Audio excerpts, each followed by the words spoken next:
ప్రభుత్వంలో కాంట్రాక్ట్ ఉద్యోగస్తులుగా ఉన్నారో, రోడ్లు ఊడ్చేవాళ్ళ, లేకపోతే అంగన్వాడీ టీచర్లా, లేకపోతే ఆశా వర్కర్లా, లేదా ఇట్లా ప్రభుత్వంలో పనిచేస్తూ కాంట్రాక్ట్ పద్ధతిలో పనిచేస్తున్నటువంటి 25,000 లోపు జీతం ఉన్నటువంటి ప్రతి ఒక్కరిని కూడా ఈ నవరత్నాల పథకానికి అర్హులుగా చేస్తామని చెప్పని కూడా జగన్మోహన్ రెడ్డి గారు ఈరోజు తన మేనిఫెస్టోలో చెప్పడం జరిగింది.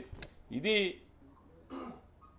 ఆకర్షణీయంగా దొంగ మాటలు లేనటువంటి నిజాయితీతో కూడినటువంటి ఒక నమ్మకాన్ని నిలబెట్టుకున్నటువంటి జగన్మోహన్ రెడ్డి గారు చెప్పినటువంటి ఈ మేనిఫెస్టో ఖచ్చితంగా ప్రజలు అత్యంత విశ్వసనీయతని మారుపేరైనటువంటి జగన్మోహన్ రెడ్డి గారు చెప్పిన ప్రతి మాటని జనం నమ్ముతారు.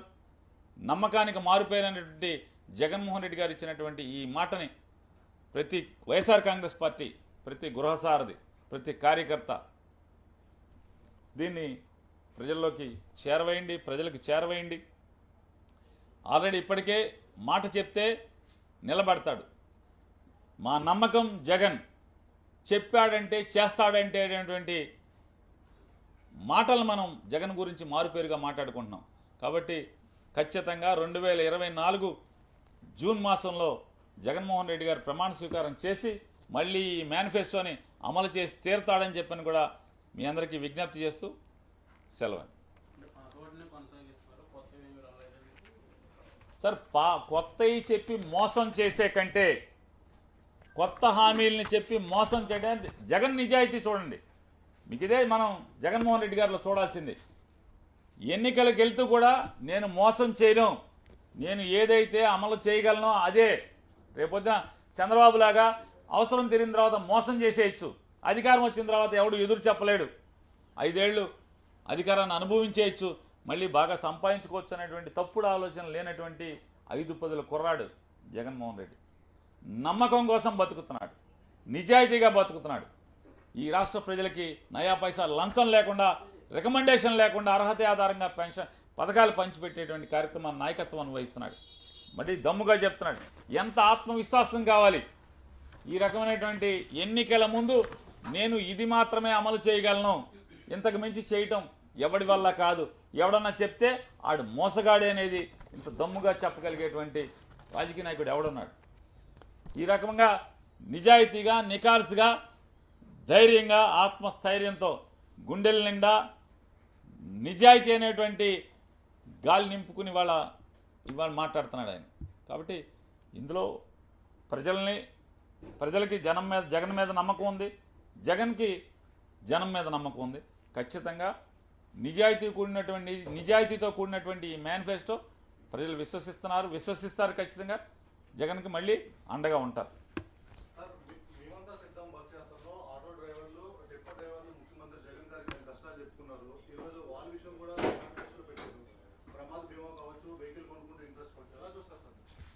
అంటే జగన్ అంటే పేదవాడి పట్ల సానుకూల దృక్పథం ఉన్నటువంటి రాజకీయ నాయకుడు అంటే అధికారం కోసం వెంపర్లాడేటువంటి రాజకీయ నాయకుడు పాత రోజుల్లో మనం చూసాం.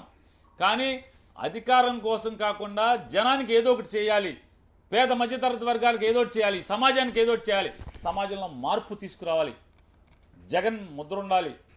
ఇవాళ జగన్ నమ్మేది ఒకటే, తను చెప్తున్నాడు ఏమని, ఆటో డ్రైవర్లు లేదా టిప్పర్ డ్రైవర్లు లేదా ట్యాక్సీ డ్రైవర్లు వీళ్ళందరూ కూడా కుటుంబాన్ని పోషించటం కోసం నిరంతరం రోడ్డు మీద ప్రజల్ని చేరవేస్తూ, వాహనాన్ని నడుపుతూ అత్యంత ప్రమాదభరితమైనటువంటి జీవితాన్ని వాళ్ళు పోరాడుతున్నారు.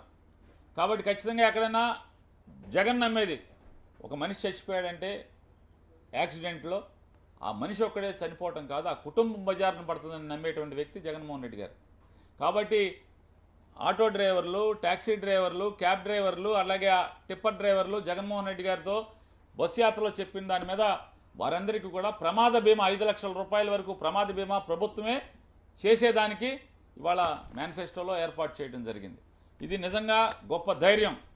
ఆటో డ్రైవర్లకు కానీ, ట్యాక్సీ డ్రైవర్లకు కానీ, మ్యాక్సీ క్యాబ్ డ్రైవర్లకు కానీ, టిప్పర్ డ్రైవర్లకు కానీ ఒక గొప్ప ధైర్యం. ఒకవేళ ప్రమాదవశాత్తు, దురదృష్టవశాత్తు నాకేమన్నా అయితే నా కుటుంబం బజారున పడదు అనేటువంటి ఒక ధైర్యాన్ని ఈరోజు ఈ మేనిఫెస్టో ఇవ్వడం జరుగుతుంది. అలాగే జగన్మోహన్ రెడ్డి గారు విద్య మీద కూడా విపరీతమైనటువంటి ఆయన చెప్పాడు. విద్య వైద్యం మీద నేను విపరీతమైన ప్రత్యేకమైన శ్రద్ధ పెడతాను. జగన్ నమ్మేది ముఖ్యమంత్రులు మారినంత మాత్రాన, ప్రభుత్వాలు మారినంత మాత్రాన ఈ రాష్ట్రంలో ఉన్నటువంటి పేద కుటుంబాల్లో పేదరికం పోదు. కేవలం ఆ ఇంట్లో పిల్లల ఉన్నత చదువుల ద్వారా మాత్రమే ఆ ఇంట్లో పేదరికం పోతుందని నమ్మేవాడు జగన్మోహన్ రెడ్డి గారు. కాబట్టి ఇప్పటికి 5 ఏళ్ళు విద్యలో సమూలమైనటువంటి రెవల్యూషన్ తీసుకొచ్చాడు. అంటే చైతన్యవంతమైనటువంటి ఒక మార్పు తీసుకొచ్చడం జరిగింది. రాబోయే 10-15 సంవత్సరాలు ఇదే కనుక కొనసాగితే ఖచ్చితంగా ఈ రాష్ట్రంలో పేదరికం శాతం అనేది చాలా క్షీణించేటువంటి పరిస్థితి ఉంది. కాబట్టి జగన్ నమ్మేది ఒకటే, స్కిల్ డెవలప్మెంట్. చదువుల మీద కొత్తగా ఈ రాబోయే 5 ఏళ్లలో స్కిల్ డెవలప్మెంట్ అనేది ప్రత్యేకమైన శ్రద్ధ కనపరిచి నైపుణ్యాన్ని పిల్లలకు అందించి ప్రతి నియోజకవర్గంలో వాళ్ళకి స్టైఫండ్ ఇచ్చి నైపుణ్యాన్ని నేర్పించి తద్వారా వారు సమాజానికి ప్రయోజకులుగా మార్చేదానికి కూడా కంకణబద్దులై ఈరోజు బాధ్యత తీసుకున్నట్టుగా మేనిఫెస్టోలో ఈరోజు చెప్పడం జరిగింది. 10 లక్షల రూపాయలు వారందరికి కూడా. అంటే ఇవాళ ఒకటే అండి, మనం ఏది మాట్లాడు దీంట్లో హెచ్చు తగ్గులు ఉన్నాయా, పాత పథకాలే కొనసాగిస్తున్నారా, కొన్ని మాత్రమే పెంచారా, కొన్ని మాత్రమే కొత్తవి వచ్చినాయా, లేదా రంగురంగులుగా లేదు కదా జగన్మోహన్ రెడ్డి గారు. కానీ ఇది నిజాయితీతో ఉంది, నమ్మకంతో ఉంది. ఇది మేనిఫెస్టో అంటే ఇది నిజాయితీ, ఇది నమ్మకం. పాత మేనిఫెస్టో చూసాం 2014 నుంచి 19 దాకా మేనిఫెస్టోనే మాయం చేసినటువంటి రాజకీయ పార్టీని మనం Telugu Desam party, Janasena party, Bharatiya Janata party. ఇవాళ ప్రతి ఒక్క అంశం గురించి సమాజంలోని ప్రజల యొక్క విశ్వాసం ఉంచేటువంటి, నమ్మకం ఉంచేటువంటి ప్రతి రంగం మీద ఆయన తన మాటని, తన ముద్రని ఈరోజు మేనిఫెస్టోగా ఆంధ్ర రాష్ట్ర ప్రజలు 5 కోట్ల మంది ఆంధ్ర రాష్ట్ర ప్రజలందరూ కూడా ఆయన అందించడం జరిగింది.